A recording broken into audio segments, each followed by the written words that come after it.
বিএনপির ক্ষমতায় যাওয়ার পথ পরিষ্কার। জুলাই বিপ্লবের বিজয়ে বিএনপি প্রকাশ্যে মাঠে না থাকলেও দেশের বৃহত্তম দল হিসেবে স্বৈরাচারের পতনের সপ্তাহ দিনের ভিতরেই অ্যাটর্নি জেনারেল থেকে শুরু করে বিচারপতি সহ সকল বিভাগে ছাত্রদের বুঝিয়ে শুনিয়ে তাদের লোক নিয়োগ দিয়েছে, তাদের আখের গোছানো সকল প্রস্তুতি সম্পন্ন করে রেখেছে, যেটা বিপ্লবী ছাত্র জনতা বুঝতেই পারে নাই, যেটা আজকে আলোর মতো পরিষ্কার হয়েছে।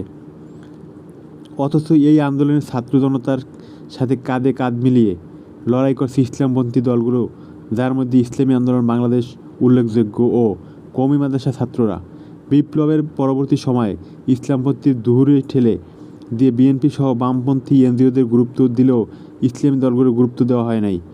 আজকে পরিষ্কার হয়েছে, ছাত্রদের পাশে যদি ইসলামপন্থীরা না থাকে তাহলে তারা অসহায়। ইসলামপন্থীদের উচিত আর কারো ব্যবহার না হয়ে মত পার্থক্য পিছনে ফেলে নিজেদের মধ্যে ঐক্য গড়ে তুলে সামনে চলতে হবে। সামনে নির্বাচনের দেশের জন্য ও ইসলামপন্থীদের জন্য অনেক গুরুত্বপূর্ণ। একান্ত যদি দেশের জন্য ছাত্রদের পাশে দাঁড়াতে হয় তাহলে তাদের সাথে বোঝাপড়া করেই শর্ত সাপেক্ষে যেতে হবে।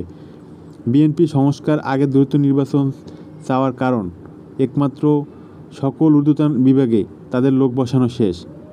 এখান থেকে তরুণ রাজনীতিবিদদের অনেক কিছু শেখার আছে, যে ভবিষ্যৎ বাংলাদেশ গড়ার জন্য আলেমদের সাথে একসাথে কাঁধে কাঁধ মিলিয়ে দেশটাকে নতুনভাবে গড়তে হবে। ইনশাআল্লাহ সকলেই একসাথে থাকার আহ্বান। ভিডিওটি ভালো লাগে সাবস্ক্রাইব করে পাশে থাকুন। ধন্যবাদ সবাইকে।